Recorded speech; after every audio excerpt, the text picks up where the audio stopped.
DBC নিউজের নিয়মিত আয়োজন আই পে নিবেদিত সংবাদ সম্প্রসারণ পাওয়ার্ড বাই এন মোহাম্মদ গ্রুপে সবাইকে স্বাগত জানাচ্ছি শারমিন চৌধুরী। দিনের বাছাই করা সংবাদ এবং এর পর্যালোচনা নিয়ে সংবাদ সম্প্রসারণে আজ আমার অতিথি হয়ে এসেছেন লেখক, গবেষক ও সাংবাদিক আফসান চৌধুরী এবং সিনিয়র সাংবাদিক সুভাষ চন্দ্র বাদল। স্বাগত আপনাদের দুজনকেই আজকের সংবাদ সম্প্রসারণ। ধন্যবাদ। দেখে নিয়ে আজকের দিনের উল্লেখযোগ্য কি সংবাদ আছে যেগুলো নিয়ে আমরা কথা বলবো। দর্শক জানিয়ে দিই মার্কেন্টাইল ব্যাংক আজকের সংবাদ শিরোনাম। উন্নয়ন করতে গিয়ে গরিব মানুষের জীবন ও জীবিকা যেন ক্ষতিগ্রস্ত না হয় সেদিকে সংশ্লিষ্টদের নজর রাখার পরামর্শ দিয়েছেন প্রধানমন্ত্রী শেখ হাসিনা। সকালে মহেশখালী মাতারবাড়ি সমন্বিত অবকাঠামো উন্নয়ন কার্যক্রম প্রকল্পের উপস্থাপনা অনুষ্ঠানের বক্তব্যে এই পরামর্শ দেন তিনি। এ সময় প্রধানমন্ত্রী বলেন, মানুষের ক্ষতি করে এমন উন্নয়ন যেন না হয়। তিনি আরো বলেন, মহেশখালী মাতারবাড়ি সমন্বিত অবকাঠামো উন্নয়ন কার্যক্রম হলে কেবল ওই অঞ্চলেই নয়, পুরো বাংলাদেশের অর্থনীতিতে তা গুরুত্বপূর্ণ ভূমিকা রাখবে। কক্সবাজারের জনগণের মতামত নিয়েই এই উন্নয়ন কাজ চলছে বলেও জানান তিনি। আপনারা উন্নয়ন করবেন দেশের ভালো, কিন্তু সেই উন্নয়নটা কার জন্য? এইসব দরিদ্র মানুষের জন্যই তো তাদের কষ্ট দিয়ে তো উন্নয়ন না, কাজে তাদের মানে জীবনযাত্রাটা যেন ঠিক থাকে, তাদের জন্য একটু ভালোভাবে বাঁচতে পারে সেদিকটা দেখাটাও কিন্তু আমাদের একান্ত কর্তব্য। তো আমি আশা করি যে সেই বিষয়টাও আপনারা একটু নজর দেবেন। রাজধানী সহ সিরাজগঞ্জ, নরসিংদী, খুলনা, নাটোর, মানিকগঞ্জ ও টাঙ্গাইলে সড়ক দুর্ঘটনায় 3 শিক্ষার্থী সহ 8 জন নিহত হয়েছে। বৃহস্পতিবার ভোরে মিরপুরের কল্যাণপুর বাসস্ট্যান্ড এলাকায় রাস্তা পারাপারের সময় মাদ্রাসার শিক্ষক রাজ্জাককে চাপা দেয় একটি তেলের লরি। এতে ঘটনাস্থলেই তার মৃত্যু হয়। সিরাজগঞ্জের কামারখন্দের ভদ্রঘাটে 3 পথচারীকে চাপা দেয় একটি কাভার্ড ভ্যান। এতে ঘটনাস্থলেই কলেজ ছাত্র হৃদয় নিহত হয়, আহত হয় 2 জন। এ সময় কাভার্ড ভ্যানে আগুন দিয়ে 2 ঘন্টা সড়ক অবরোধ করে রাখে বিক্ষুব্ধ জনতা। এদিকে ঢাকা সিলেট মহাসড়কে নরসিংদীর বেলাবোতে 2 শিক্ষার্থীকে চাপা দেয় একটি কাভার্ড ভ্যান। এতে বেলাবো উপজেলার হোসেননগর পাইলট উচ্চ বিদ্যালয়ের 8ম শ্রেণীর ছাত্র রাব্বি মারা যায়। এদিকে খুলনায় রূপসায় ইট বোঝায় ট্রলির চাপায় আখিমণি নামে এক 1ম শ্রেণীর শিক্ষার্থী নিহত হয়েছে। অন্যদিকে সন্ধ্যায় ঢাকা আরিচা মহাসড়কের পুখুরিয়ায় বাস চাপায় মোটরসাইকেলে আরোহী বাবা ছেলে নিহত হয়েছেন। এছাড়া নাটোর ও টাঙ্গাইলের ঘাটাইলে সড়ক দুর্ঘটনায় মারা গেছে আরও 2 জন।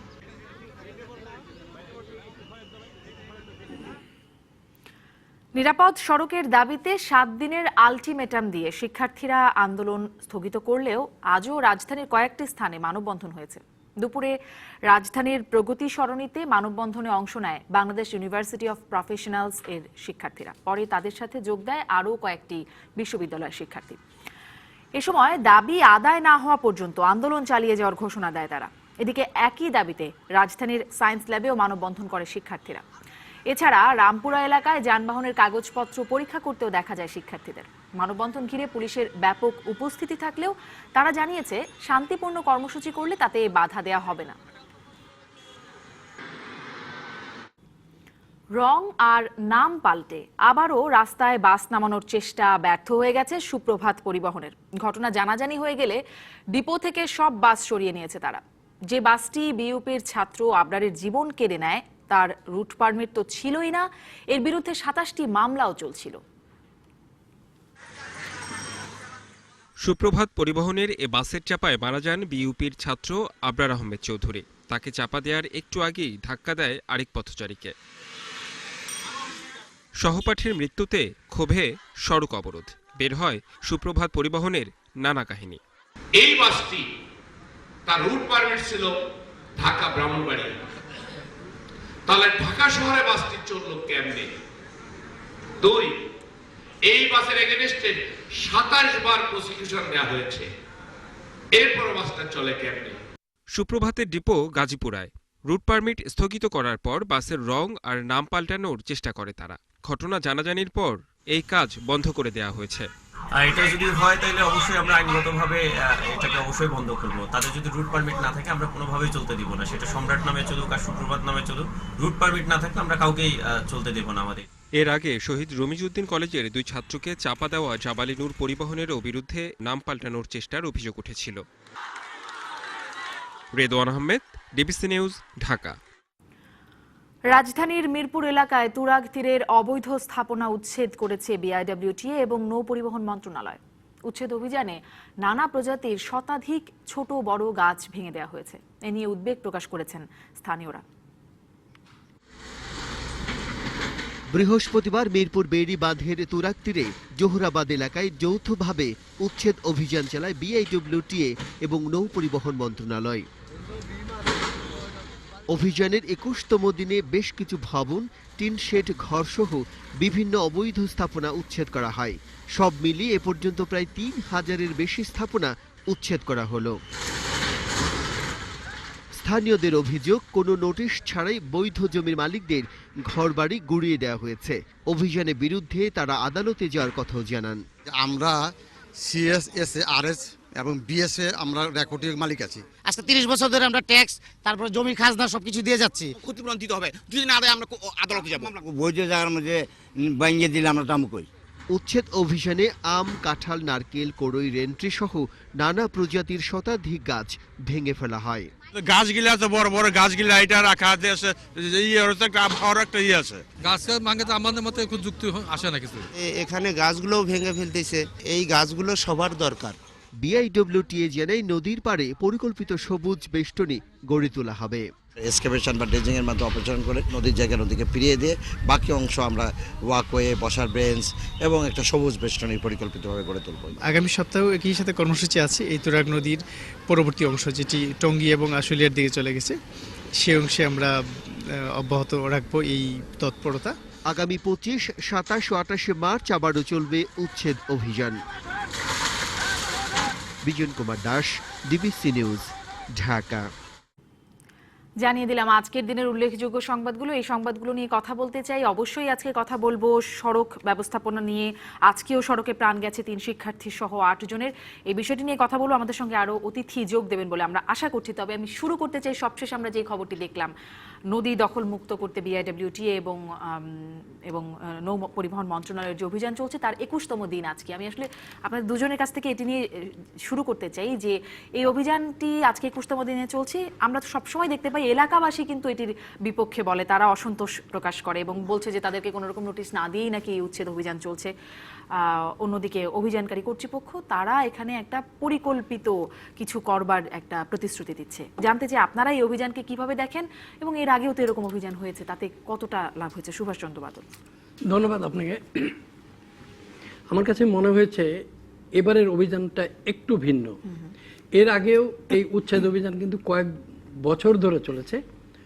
উচ্ছেদ হয়েছে, তার ১৫ দিন পরে আবার দখল হয়েছে। এই খেলাটা দীর্ঘদিন চলেছে। আমার কাছে মনে হয়েছে এবার কর্তৃপক্ষ পরিকল্পনা নিয়েই উচ্ছেদটা করছে।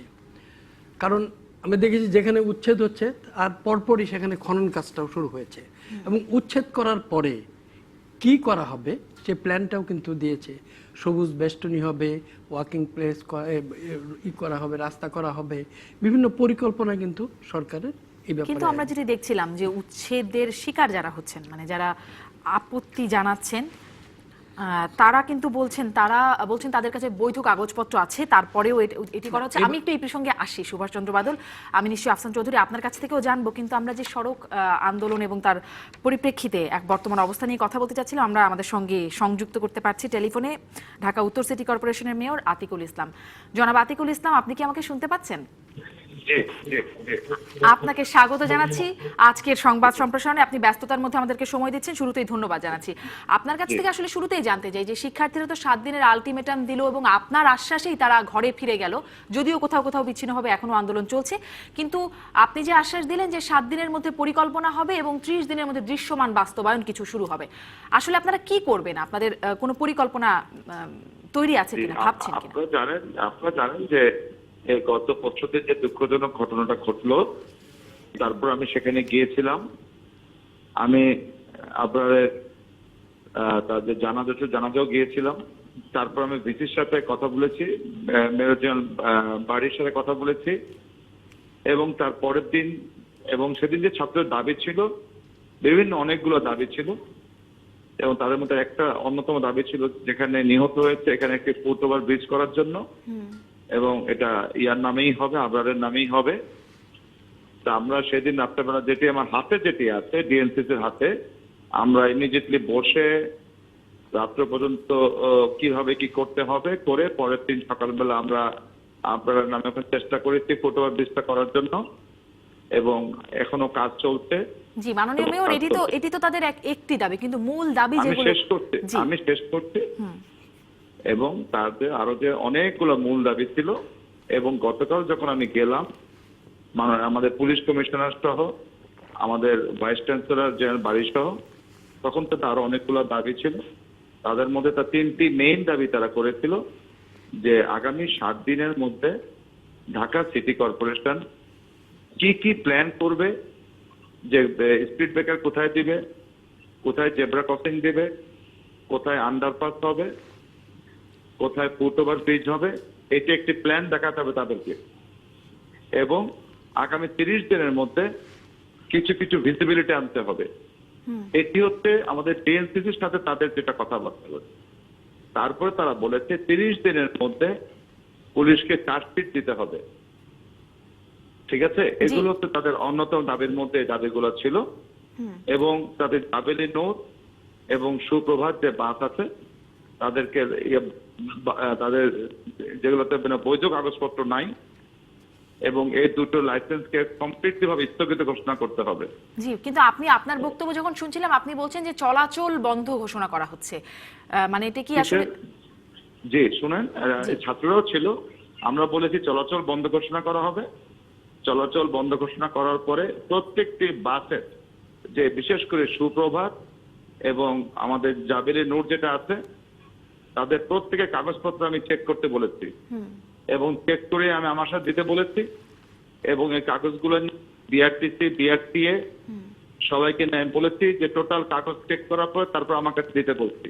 জি মাননীয় মেয়র, এটা কি শুধুমাত্র সুপ্রভাত আর জাবালে নূরের ক্ষেত্রেই বলেছেন? কারণ অন্য বাসগুলোর কি অবস্থা? আমি বলেছি আগে স্টেপ বাই স্টেপ কাজ করতে হবে। এই দুটোকে আমরা চেক করব পর্যায়ক্রমে। প্রত্যেকটি বাসের ফিটনেস, ড্রাইভিং লাইসেন্স এবং নেসেসারি কাগজপত্র যা দরকার সবকিছু কিন্তু চেক করতে হবে। এইভাবে করেই আমরা সবাই মিলে চাই একটি শৃঙ্খলা নিয়ে আসার জন্য। নিশ্চয়ই মাননীয় মেয়র, কিন্তু এখন তো ট্রাফিক শৃঙ্খলা পক্ষ চলছে, বিভিন্ন জায়গায় তো চেক করা হচ্ছে, এই বিষয়গুলো কি চোখে পড়ে না, ধরা পড়ে না?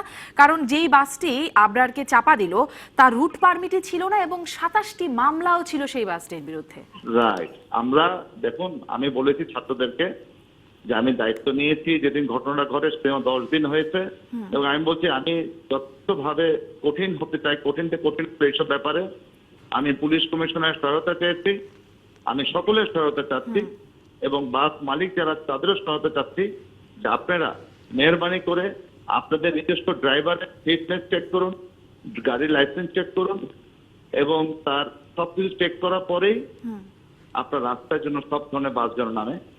ইতিমধ্যে আমি বলেছি যে আগামী শনিবার বা রবিবার থেকে শনিবার থেকে আমাদেরও ডিএনসিসির ম্যাজিস্ট্রেটের রাস্তায় নামবে, আমরাও কিন্তু চেক করব। এবং আমাদেরকে কঠিন হতে হবে, কারণ আমাদের একটি ছাত্র বা যে কেউ, আমিও কিন্তু বাস তলায় পড়তে পারি, আমার মেয়েও কিন্তু পড়তে পারে, আমরা আত্মীয়রাও পড়তে পারি, যে কেউ পড়তে পারি। জি মাননীয় মেয়র, আপনি বলছেন আপনারাও রাস্তায় নামবেন, আপনারাও চেক করবেন। আমরা বহুবার সড়ক পরিবহন মন্ত্রী নিজে দেখেছি, আমরা রাস্তায় গেছেন, বাসের কাগজপত্র চেক করছেন তিনি, কিন্তু আসলে এটাতে খুব একটা কাজে কিছু আসে নাই, যেটা আমরা দেখতে পাচ্ছিলাম। আমরা বলেছি যে আমাদেরকে সচেতন করতে হবে, যার যার ক্ষেত্রে যাকে যাকে সচেতন হতে হবে। আমার ক্ষেত্রে যাকে সচেতন হতে হবে, যাদের বাস মালিক আছে তাদের ক্ষেত্রে সচেতন হতে হবে, নাগরিককে সচেতন হতে হবে, সবাইকে সচেতন হতে হবে। এখন আমার মনে হয় আমাদের সেই সময় আসছে সচেতন যদি আমরা নিজেরা হতে পারি। নিশ্চয়ই মাননীয় মেয়র, এই সময়টা তো অনেক দিন থেকে এসেছে, কিন্তু আমরা তো সচেতন আসলে হচ্ছি না বা হতে পারছি না কোনো একটা কারণে। এবং যেই আশ্বাসের কথা আপনি বলছেন যে মালিক পক্ষ আশ্বাস দিয়েছে, তারপরে আপনাদেরকে আইন শৃঙ্খলা বাহিনীর পক্ষ থেকে আশ্বাস পাচ্ছেন, এই আশ্বাস তো মানে যে কোনো আন্দোলনের পরপর এমনকি মাননীয় প্রধানমন্ত্রীর কাছ থেকেও আশ্বাস আসছে, কিন্তু বাস্তবায়নের জায়গাটিতে আসলে আমরা কখনো দেখছি না। আপনি কেন এতটা আত্মবিশ্বাসী হচ্ছেন যে আপনি আসলে 30 দিনের মধ্যে, মানে 7 দিনের মধ্যে পরিকল্পনা করে? আমি তো বলেছি যে 30 দিনের মধ্যে, আমি তো বলি নাই যে 30 দিনের মধ্যে টোটালটাকে শৃঙ্খলার মধ্যে নিয়ে আসবো। আপনি আমার যে কাগজটা বাচ্চাদের সাথে সাইন হয়েছে, ওই কাগজের কপিটা যদি আপনার কাছে থাকে তাহলে কিন্তু আপনি আমাকে সেইভাবে আপনি বলতে পারতেন। আমরা কিন্তু বলেছি যে কোনটা কোনটা 7 দিন, কোনটা কোনটা 1 দিন, কোনটা কোনটা 30 দিন। ওই কাগজটা যদি মেহরবানি করে আপনার কাছে থাকে তাহলে কিন্তু কাগজটা সবকিছু পরিষ্কার আছে কিন্তু লেখা। জি। আপনি একটা কাগজ আপনি আমার থেকে নিয়ে যাবেন এবং যেটা থেকে ছাত্ররা সাইন করেছে, তাহলে কিন্তু ভালো হয় আপনি আরো এই জিনিসটাকে বলার জন্য। আমরা কিন্তু অবশ্যই আমরা চাই যত দ্রুত সম্ভব শৃঙ্খলা নিয়ে আসার জন্য এবং পর্যায়ক্রমে। আমার একটা মাননীয় মেয়র, বক্তব্য আছে। সাংবাদিক আফসান চৌধুরী একটি প্রশ্ন। আমি এই সড়ক বিষয়ে বাংলাদেশ সরকারের সহায়তা পুষ্ট প্রকল্পে কাজ করেছি নিরাপদ সড়কে 2012 থেকে 16, আর এই বিষয়ে কাজ করছি তারও আগে প্রায় 16-17 বছর হয়ে গেল। আমি কোনো ক্ষেত্রে কোনো উন্নতি দেখতে পাইনি। আপনি যদি দেখে আপনি যদি আপনার অফিসের যারা বিশেষজ্ঞ আছেন তাদেরকে জিজ্ঞেস করতেন এবং বাংলাদেশ সরকারের যারা দায়িত্ব আছে যে তারা যদি প্রমাণ করতে পারেন যে অবস্থা উন্নতি হয়েছে, তাহলে আমরা বলবো যে উন্নতিটা হয়েছে। শারমিন যে প্রশ্নটা তুলছিল, আপনি আত্মবিশ্বাসী হচ্ছেন, আপনি স্কুল কলেজের ছেলে মেয়েদের সঙ্গে একটা স্মারক সই করে বলছেন এটা হবে। আপনাদের তো একটা প্রাক্তন মেয়রও বলেছিলেন, এর আগের মেয়র আনিস বলেছিল যে একটা কোম্পানি হবে, কয়েকটা কোম্পানি হবে, সেটা হয়নি। যে বাস পরিষ্কার করেছিল সেইটাও হয়নি। আপনি যদি মানুষকে এইভাবে বলতে থাকেন যে হ্যাঁ হয়ে যাবে, যেটা 47 বছরে হয়নি, আপনি বোধহয় কিছুটা হলেও একটু এমন একটা আশার বাণী শোনাচ্ছেন যেটা আপনারও ক্ষমতা নেই বলার, আপনার সেটা করারও অবস্থা নেই। আমি এটা কোনো প্রশ্ন খারাপ বলে বলছি না, আমি নিজে তো এই সড়কের বিষয়ে কাজ করা মানুষ, আমি জানি এটা এত বড় একটা সেক্টর যেটা করা সম্ভব হয় না। কেন এগুলো আপনারা বলেন মানুষের মধ্যে? আপনি আজকে আপনি গত না আপনি আমার কথাটা শুনেন, প্রতি বছর আপনি হিসেব করে দেখেন, প্রতি বছর আপনারা যতজন মৃত্যু হয়, আমি অ্যাক্সিডেন্টের কথা বাদ দিলাম, মৃত্যু যত হয় কমেছে গত 10 বছরে কমেছে? একটা বলেন একটা বছরে মানুষের মৃত্যুর হার কমেছে? আপনি রুট পারমিট, তাহলে রুট পারমিটের যে ঝামেলা আছে, আমি যেহেতু রুট পারমিট নিয়ে আমি কাজ করেছি, রুট পারমিট নিয়ে বিভিন্ন মানুষ গিয়ে রুট পারমিটের গবেষণাটা যেটা ওয়ার্ল্ড ব্যাংক করেছিল সেটাকে বন্ধ করেছে। আপনি এটা আপনি হয়তো জানবেন না, যেহেতু আপনি নতুন, আপনি তো গার্মেন্ট ফ্যাক্টরি চালাতেন, আপনি তার নতুন মেয়র হয়েছেন, আপনি গিয়ে একটু জিজ্ঞেস করে দেখেন রুট পারমিটের গবেষণাটা কোন জায়গায় গেছে। আপনাকে অসংখ্য ধন্যবাদ, আপনারা যেগুলো বলেছেন। আমি কিন্তু বলেছি যে আমরা সবাই মিলে সবার ঢাকা করতে হবে, একসাথে কাজ করতে হবে, এবং আমার মনে হয় যে আমরা সবাই মিলে যে কাজ করি। আপনি যে অনিয়মগুলো বলেছেন এগুলো দেখো, কিন্তু আমি বলেছি আমরা বলতেই আছি কিন্তু কাজ কিন্তু হচ্ছে না। কিন্তু এখন সময় আসছে, কথা কম কাজ বেশি, এই কথা কম কাজ বেশিতেই কিন্তু আমরা বিশ্বাস করি। এবং আমি মনে করি আপনি যেগুলো বলেছেন, আপনাকে আমি অনুরোধ করতে, আপনি আমার কাছে অথবা আমি আপনার কাছে যাব, আপনি একটু সময় দিন, কি জায়গায় কোনগুলো সমস্যা। আমি অবশ্যই আমার স্মৃতি গবেষণা বলেছি, আমি অনুরোধ করবো আজকে আপনাকে, আমি আপনার তথ্য নিয়ে নিব, আমি আপনার কাছে যাব। জি মাননীয় মেয়র, এই সমস্যাগুলো অনেকবার চিহ্নিত হয়েছে, অনেকবার উপস্থাপিত হয়েছে, তবে আপনার সদিচ্ছার জন্য আপনাকে আপনার শেষ করি যে আমি বলছি ওনার কাছে আমি যাব, আপনার সাথে আমি বসবো, আপনি আমার সাথে থাকেন, আমরা কিন্তু কিছু দেখাতে চাই। আমি কিন্তু কথায় বিশ্বাস করি না, আমি কাজে বিশ্বাস করি। এর জন্য অনুরোধ করব যে আপনি আমার থাকুন, লেটস ওয়ার্ক টুগেদার। জি মাননীয় মেয়র, আপনার সদিচ্ছার জন্য আপনাকে ধন্যবাদ এবং আমরা আপনাকে শুভকামনা জানাতে চাই। আপনি দায়িত্ব নিয়েছেন, আপনি সফল হন এবং নিশ্চয়ই 7 দিন পরে 30 দিন পরে আবারও আপনার সাথে কথা বলার সুযোগ হবে, জানবো যে আপনারা কি করছেন। ধন্যবাদ মাননীয় মেয়র আমাদের সঙ্গে যুক্ত হবার জন্য। আমরা এই প্রসঙ্গেই কথা বলার জন্য পুলিশের সাবেক আইজি KM শহীদুল হক, তাকেও সংযুক্ত করে নেবার চেষ্টা করছি, তিনি ওদের সঙ্গে সংযুক্ত হবেন। যদি আমরা শুরু করেছিলাম যে বিষয়টি নিয়ে, উচ্ছেদ অভিযান নিয়ে, সেটি নিয়ে আমরা যদি একটু পরে কথা বলি, যেহেতু এই বিষয়টি চলে এসছে কথা প্রসঙ্গে, এই বিষয়ে কোনো মন্তব্য করবেন সুভাষ চন্দ্র বাদল মাননীয় মেয়রের বক্তব্যের প্রেক্ষিতে? মাননীয় মেয়র আমাদের আশার বাণী শুনিয়েছেন, এই জন্য তাকে আমি ধন্যবাদ দিচ্ছি। কিন্তু এরকম আশার বাণী আমরা প্রতিবারই শুনতে পাচ্ছি। যেমন এর আগে যখন ওই টঙ্গী তো সেখানে যখন হলো, ছাত্ররা আন্দোলন করলো, তখন প্রধানমন্ত্রী সহ পুলিশের ঊর্ধ্বতন কর্মকর্তারা সবাই আশার বাণী শুনিয়েছে, সবাই বলেছে এবং মালিকরা বলেছে যে কন্ট্রাক্ট ভিত্তিতে কোনো ড্রাইভার নিয়োগ করা হবে না। আজকেও হয়েছে, এটা আবারও আশ্বাস দিচ্ছেন যে কন্ট্রাক্ট ভিত্তিতে হবে না। তাহলে এই যে আশ্বাসগুলো যারা দেন, ইমপ্লিমেন্ট করার দায়িত্ব কিন্তু তাদেরই, কিন্তু তারা করতেছেন না। আজকে মাননীয় পুলিশ কমিশনার খুব একটা ভালো কথা বলেছেন যে সুপ্রভাত গাড়িটি চলেছে তার বিরুদ্ধে 27টা মামলা ছিল, তার রুট পারমিট ছিল না, তারপর উনিই প্রশ্ন করছেন তাহলে এই গাড়িটা চলে কেমনে, কেমনে শব্দ রয়েছেন। তাহলে পুলিশ কমিশনার এই প্রশ্নটা কাকে করছেন? আমাদের আমজনতাকে করছেন? আমরা কি রুট পারমিট দেখি? যারা রুট পারমিট দেখে তাদেরকে উনি ধরছেন না কেন, যে ভাই তুমি যে গাড়িটাকে চলতে দিলে কেন তার বিরুদ্ধে ব্যবস্থাটা নিলে না? তিনি একই সাথে তিনি কিন্তু একরকম সহজ স্বীকারোক্তিও করেছেন যে রাজধানীতে ট্রাফিক ব্যবস্থাপনা শৃঙ্খলা ফেরাতে পুলিশ ব্যর্থ হয়েছে। আফসান চৌধুরী আমাদের সঙ্গে ইতিমধ্যে সংযুক্ত হয়ে গেছেন, পুলিশের সাবেক আইজি KM শহীদুল হক। নিশ্চয়ই তার কাছেও আপনাদের প্রশ্ন থাকবে। জনাব শহীদুল হক, আপনার কাছ থেকে আসলে জানতে চাই, যেহেতু আপনি মানে দীর্ঘদিন দায়িত্ব পালন করেছেন পুলিশে, আজকে আমরা ডিএমপি কমিশনের কাছ থেকে যে বক্তব্যটা জানতে পারছি যে পুলিশ আসলে শৃঙ্খলা ফেরাতে, ট্রাফিক ব্যবস্থাপনায় শৃঙ্খলা ফেরাতে ব্যর্থ। আসলে কেন ব্যর্থ হচ্ছে? অসুবিধাগুলো কোথায়? পুলিশের হাতে তো অনেক ক্ষমতাই আছে।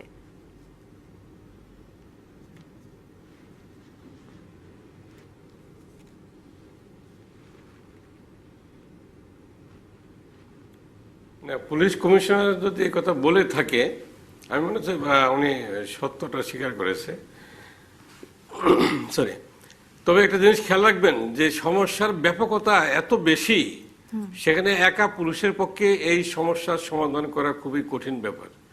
ট্রাফিক ম্যানেজমেন্টের সাথে পুলিশ একা জড়িত না, পুলিশ শুধু ল এনফোর্স করে, কিন্তু ব্যবস্থাপনা এবং বাকি সার্বিক অন্যান্য যে বিষয়গুলি আছে সেগুলির সাথে কিন্তু পুলিশ সরাসরি সম্পৃক্ত না।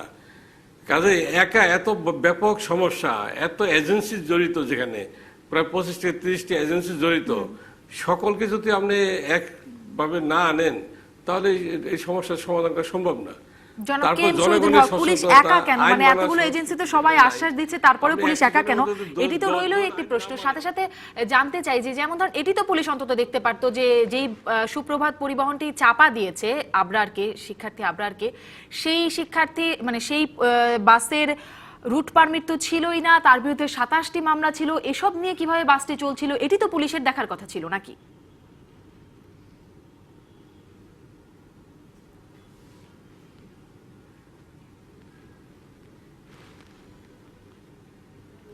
এখন যদি পুলিশ দেখছে বিদায়ী তো 27টি মামলা হয়েছে। এখন মামলা না যদি না হইতো তাহলে বুঝতাম যে পুলিশ দেখে নাই। তো মামলা যে 27টা হয়েছে এটা তো অবশ্যই তাদের ভায়োলেশন, রুট পারমিশন নাই, ভায়োলেশন অথবা রুট পারমিট আছে তার পরে ক্যান্সেল হয়েছে, যে কোনো কারণে হোক। কাজে মামলা এগুলি তো পুলিশ কি করবে? আর পুলিশ তো মামলাই করবে এবং পুলিশ তো তাদের ব্যবস্থা নেবে। পুলিশ তার হয়তো বা রুট পারমিশন ক্যান্সেল করে দিয়েছিল, কেন রুট পারমিট ছাড়া তো গাড়ি নামে না, কোনো কারণে হয়তো রুট পারমিট ক্যান্সেল করে দিয়েছে, কিন্তু তার রুট পারমিট ছিল না এবং তার বিরুদ্ধে 27টি মামলা ছিল, কিন্তু চললো কি করে? আফসান চৌধুরী কোনো কিছু যোগ করতে চান? না, উনি তো খুব অসহায়ত্ব উনি নিজেই স্বীকার করে নিচ্ছেন, আমি আর কি বলবো। আমার মনে হয় বিষয়টা তো কাঠামোর, এটা তো ওনারা একটা অংশ, ওনারাও যথেষ্ট দায়ী, কিন্তু ওনাদের পুরোটা ওনাদের দায় নয়। এই অসহায়ত্বের মধ্যে সবাই জড়িত, কিন্তু সবাই তো সুবিধা পাচ্ছে। এরকম একটা অব্যবস্থাপনা গ্রস্ত একটা সেক্টর সবার জন্য খুব লাভজনক সেক্টর, তো সেই লাভজনক সেক্টরকে কেন মানুষের সরাবে বলেন? সবার জন্য তো ক্ষতি হচ্ছে, আমরা তো দেখছি। সবার জন্য কোথায় ক্ষতি হচ্ছে? মালিকের ক্ষতি হয়? মালিকের তো ক্ষতি হয় না। আমি কি ওনাকে নিশ্চয়ই প্রশ্ন করতে পারেন সুভাষ চন্দ্র বাদল। আপনি একজন সফল পুলিশ কর্মকর্তা, আমরা সবাই জানি। এই যে আজকে ট্রান্সপোর্ট সেক্টরে যে অরাজক পরিস্থিতির সৃষ্টি হয়েছে সেটা তো একদিনে হয়নি। এই অরাজক পরিস্থিতির সৃষ্টির জন্যে আপনি প্রথমে কাকে দায়ী করছেন এবং এই পরিস্থিতি থেকে আমরা জাতিগতভাবে কিভাবে উদ্ধার পাবো? আমরা যদি প্রথমে জানতে চাই যে উদ্ধার পাবো, এর কি মনে করেন দ্রুত ব্যবস্থা নিলে? একেবারেই প্রথমেই এটা শেষ করে দেওয়া যাবে না, সমস্যার সমাধান করা যাবে না, সাময়িক আমরা কিভাবে এর থেকে উদ্ধার করব? KM শহীদুল হক, আসলে কারা দায়ী? আপনার মানে আপনার চিন্তা ভাবনা যে কি তাড়াতাড়ি করলে এই পদ এর থেকে কিছুটা মুক্তি পেতে পারি? আচ্ছা, দায়ী কারা এককভাবে কাউকে আমি দায়ী করতে পারেন না, এককভাবে আমি কাউকে দায়ী করতে পারবো না, কারণ এখানে যারা সম্পৃক্ত আছে সকলকে এখানে কম বেশি দায়ী করতে হবে। পুলিশ আইন প্রয়োগ করবে, আইন প্রয়োগে যদি শিথিলতা থাকে, যদি আইন প্রয়োগটা সঠিকভাবে না করে পুলিশ দায়ী। যারা গাড়ি চালান, যারা গাড়ির লাইসেন্স দেন, যারা গাড়ির ফিটনেস দেন, তারা যদি দেখা যায় তারা ঠিক মতো গাড়ি ফিটনেস নাই, কাগজ কলম দেখে তাকে আপনি ফিটনেস দিয়ে দিলেন, তো সেখানে তারা দায়ী। যে ড্রাইভার নিয়োগ করে, যে মালিক যদি দেখে যে ড্রাইভার যোগ্য ড্রাইভার না, তাকে যদি সে নিয়োগ দেয়, সেখানে মালিক দায়ী হবে। এবং যে লাইসেন্স যে যায়, যে ড্রাইভার যাকে আছে একটা গাড়ি ছেড়ে দিব, এই ড্রাইভার সেই যোগ্যতা আছে কি না, তাকে সেই ড্রাইভার শুধু গাড়ি চালাতে পারে এটুকু জানলেই তো হবে না, তাকে তো অনেক কিছু জানতে হবে, তার নিয়ম কানুন, আইন কানুন, বিধিবিধান, তার দায়িত্ববোধ, তাকে সেন্সিটাইজ করতে হবে, এগুলি সব তার আছে কিনা, তার মানসিক সাইকোলজি দেখতে হবে। এগুলি দেখার পরে তো ড্রাইভার তৈরি করবে। জি জনাব কে এম শহীদুল হক, এগুলো দেখার পরে গাড়ি থাকবে রাস্তায় এবং বা মানে সড়কের ব্যবস্থাপনা যেমনটাই হোক সেগুলো দেখার পরে আসবে, এবং সেখানে কোনো গাফিলতি হলেই তো আইন প্রয়োগকারী সংস্থার কাজ, সেটাই তো আপনার মানে পুলিশের দেখার কথা। সেক্ষেত্রে আমি একটু প্রশ্নটা করতে চাই শিবচন্দ্র বাদল, আমি একটু প্রশ্ন করব। সেক্ষেত্রে আমরা দেখছি যে একটি আইনও হলো, সড়ক পরিবহন আইন 2018 সালের অক্টোবরে সেটি শেষ পর্যন্ত পাশ হলো, গেজেট হয়ে গেল, সেটি কেন প্রয়োগ করা যাচ্ছে না? পুলিশ কেন সেটি প্রয়োগ করছে না?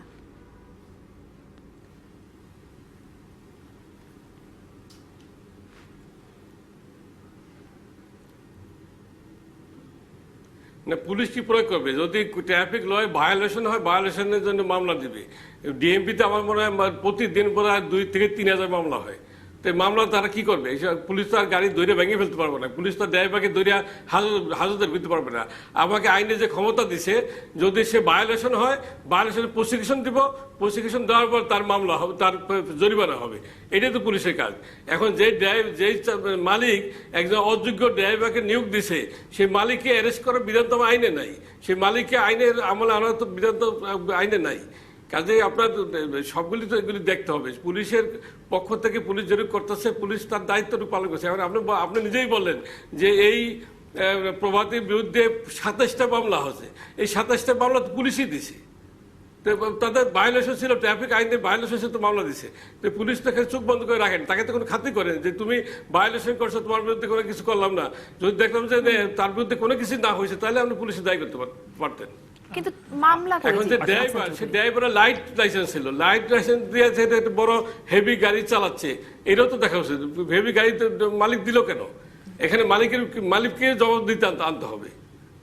আমার একটা প্রশ্ন ছিল, আপনি যে সমস্যাগুলোর কথা বলছেন আমি আপনার সঙ্গে একমত, এবং পুলিশকে খামাখা অনেক বেশি দোষ দেওয়া হয়।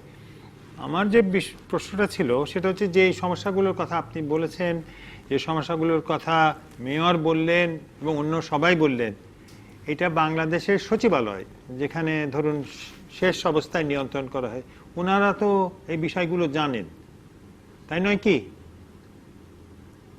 ধরুন মালিকরা যেভাবে বাসের ব্যবস্থা করেন, মালিকরা যেভাবে, এরা সব কিছুই তো তাদের জানা আছে, তাই নয় কি? নাকি অজানা কিছু আছে? মনে করেন যে সচিব দায়িত্বে আছেন বা একাধিক সচিব যারা দায়িত্বে আছেন, তারা তো জানেন এই বিষয়গুলো। জানেন বলছেন।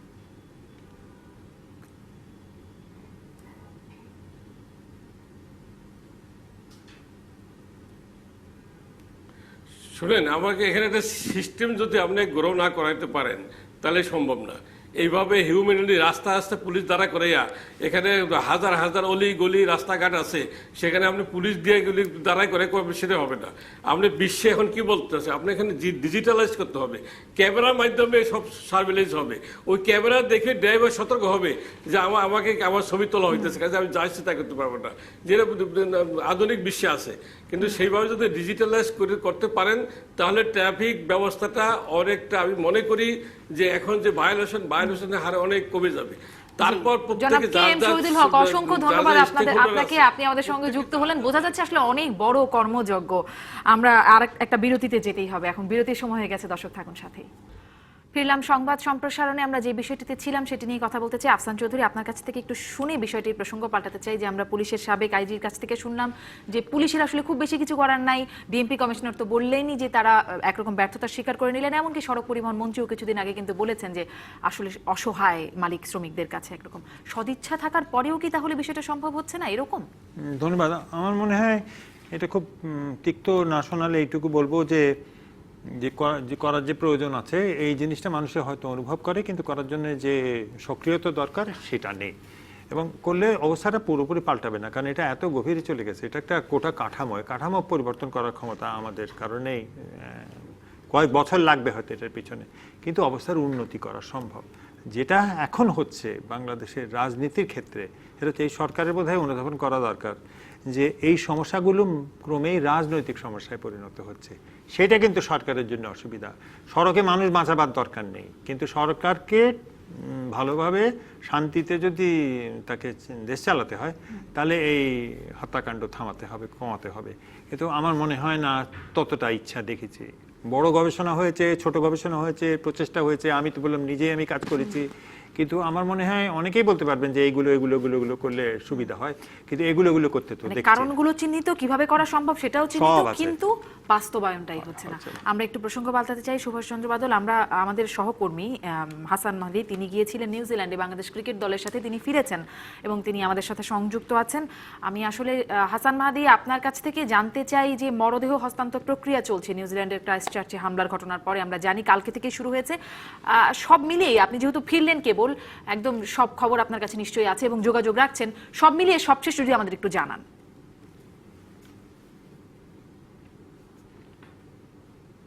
আপনাকে অনেক অনেক ধন্যবাদ।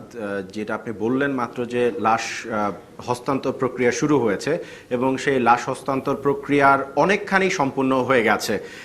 আমরা মোটামুটি এতটুকু নিশ্চিতভাবে বলতে পারি যে বাংলাদেশের যে 5 জন এই সন্ত্রাসী হামলায় মারা গেছেন তাদের লাশ কিন্তু হস্তান্তর হয়ে গেছে।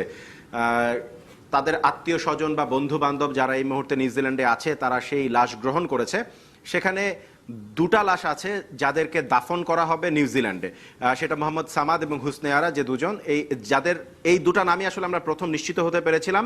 সে 2টা লাশের জানাজা আগামীকাল জুমার নামাজের পরে, শুক্রবার জুমার নামাজের পরে তাদের জানাজা হবে এবং সেই জানাজাটা হবে যে কয়েকটা লাশের দাফন আসলে নিউজিল্যান্ডে হচ্ছে তাদের সাথে একসাথে। তার মানে আমরা বলতে পারি যে বেশ 20 থেকে 25 জনের, 50 জনের মধ্যে 20 থেকে 25 জনের জানাজা একই সাথে হচ্ছে শুক্রবারের পরে। এবং এরই মধ্যে কিছু লাশ অলরেডি বিভিন্ন দেশে চলে গেছে। বিশেষ করে যে কয়েকজন ভারতীয় নাগরিক মারা গিয়েছিল সেখানে বেশ কিছু লাশ কিন্তু হস্তান্তর হয়ে গেছে এবং সেটা দেশে পাঠানোর প্রক্রিয়াও শুরু হয়ে গেছে এবং সেটা দেশের পথে রয়েছে। একই সাথে বাংলাদেশের যে 5 জনের মৃত্যুর খবর আমরা নিশ্চিত করেছিলাম, সেই 5 জনের মধ্যে 5টা লাশই হস্তান্তর হয়েছে এবং সেগুলো তাদের নিকট আত্মীয়ের কাছে আছে। এর মধ্যে 3টা লাশ বাংলাদেশে পাঠানো হবে, যার মধ্যে জাকারিয়া, মোজাম্মেল এবং ওমর ফারুক। এর মধ্যে জাকারিয়া ভুইয়া যিনি আছেন, যার মৃত্যুর খবরটা আমরা সবশেষ নিশ্চিত করতে পেরেছিলাম, তার স্ত্রী অলরেডি নিউজিল্যান্ডে পৌঁছে গেছেন এবং তার স্ত্রী তিনি নিজে ভীষণভাবে শারীরিকভাবে অসুস্থ, তার হাতেই লাশ বুঝিয়ে দেওয়া হয়েছে এবং সেই জানাজাটা বাংলাদেশে হবে, সেই লাশ বাংলাদেশে আসবে। একই সাথে মোজাম্মেল এবং ওমর ফারুক, যার স্ত্রীর ভিসা হয়ে গেছে, তিনি রাস্তায় আছেন, আসলে তিনি নিউজিল্যান্ডের পথে রওনা হয়েছেন, সেই লাশটাও আসলে বাংলাদেশে আসবে। 3টা লাশ বাংলাদেশে আসার প্রক্রিয়াও মোটামুটিভাবে সম্পূর্ণ হয়েছে এবং 2-1 দিন মর্গে থাকার পরে হয়তো বা আগামী পরশু দিন সেই লাশ বাংলাদেশে পাঠানোর ব্যবস্থা করা হবে। হাসান মাহদি, আরেকটা বিষয় একটু জানতে চাই। আমরা শুনলাম আপনার কাছ থেকে মরদেহ হস্তান্তরের প্রক্রিয়ার সবশেষ, একটু এটা যদি বলেন যে শান্তির দেশ খ্যাত নিউজিল্যান্ডে এই ঘটনার পরে নিশ্চয়ই একটা টনক নড়েছে নিউজিল্যান্ডে, আপনিও দেখে এসেছেন সেটি। তারপরে আইন শৃঙ্খলা পরিস্থিতিতে কেমন পরিবর্তন দেখেছেন বা দেখেছেন কিনা কিছু? কারণ এরপরে সারা বিশ্বেরই তো টনক নড়েছে, সারা বিশ্বও ব্যবস্থা নিচ্ছে। আপনি কি দেখে আসলেন? আসলে নিউজিল্যান্ডের অভিজ্ঞতা একটু শেয়ার করতে চাই যে আমি যখন ফেব্রুয়ারি মাসের 11 তারিখে প্রথম নিউজিল্যান্ডে গিয়ে পৌঁছেছি, সেই সময়টাতে আমি যেটা দেখে খুব অবাক হয়েছি সেটা হচ্ছে রাস্তায় আমি খুব একটা বেশি আইন শৃঙ্খলা রক্ষায় নিয়োজিত কোনো মানুষকে দেখতে পারিনি। তার মানে তাদের পুলিশের চেহারা দেখাটা ছিল আমার জন্য খুব কঠিন এবং বারবারই আমার মনে প্রশ্নটা হচ্ছিল যে আমি কেন পুলিশ দেখতে পাচ্ছি না, আইন শৃঙ্খলার মানুষ কই?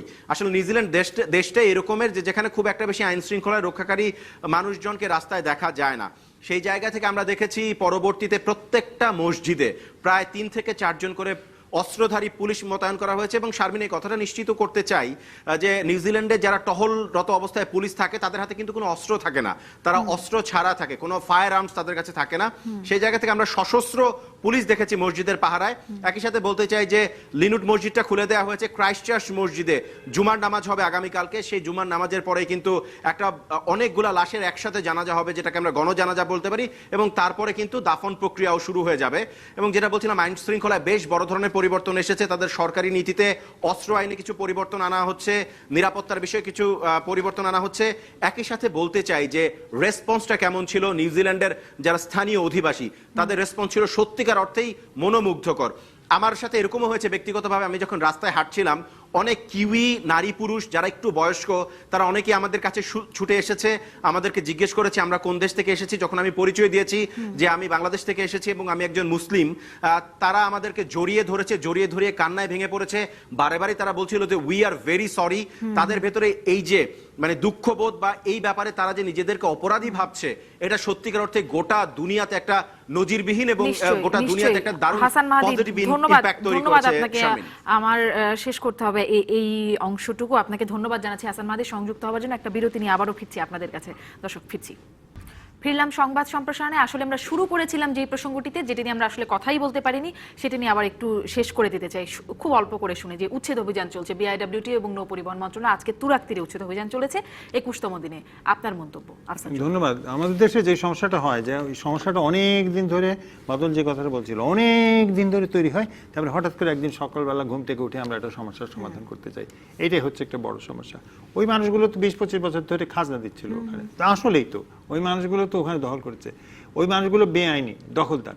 কিন্তু এইটার তো একটা পরিকল্পনা থাকতে হবে, একটা জানানোর প্রক্রিয়া থাকতে হবে। আমরা ছেলে মেয়েদেরকে যখন, যেহেতু আপনিও একজন শিক্ষক, আমরা যদি পরীক্ষা ক্যান্সেল করি, আমরা জানাই না আগে থেকে যে পরীক্ষা ক্যান্সেল করলাম, তো সেটাও তো তার অধিকারের মধ্যে পড়ে। কিন্তু ওই লোকগুলো এই আমাদের দেশের আইনি ব্যবস্থার সুযোগ নিয়ে বহুত দখল করেছে। দুটোই বাস্তবতা।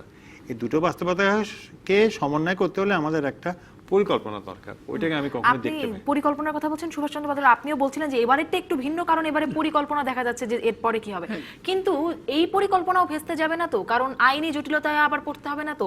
এই যারা উচ্ছেদের শিকার হচ্ছে তারা তো বলছেন ভেস্তে না গেলেও এ নিয়ে তো সমস্যা তৈরি হতেই পারে। কারণ ইতিমধ্যেই কেউ কেউ বলেছেন যে তারা এই জমিটা কিনেছেন, তারা দীর্ঘদিন যাবত খাজনা দিয়ে আসছেন, দলিল আছে, হ্যাঁ, তারা কোর্টে যাবেন, হাইকোর্টে যাবেন। হাইকোর্টে গেলে কি হবে বলা খুব মুশকিল, কারণ হাইকোর্ট যদি স্টে দিয়ে দেয় তাহলে ফিনিশ হয়ে গেল, আগামী 40 বছর চললো।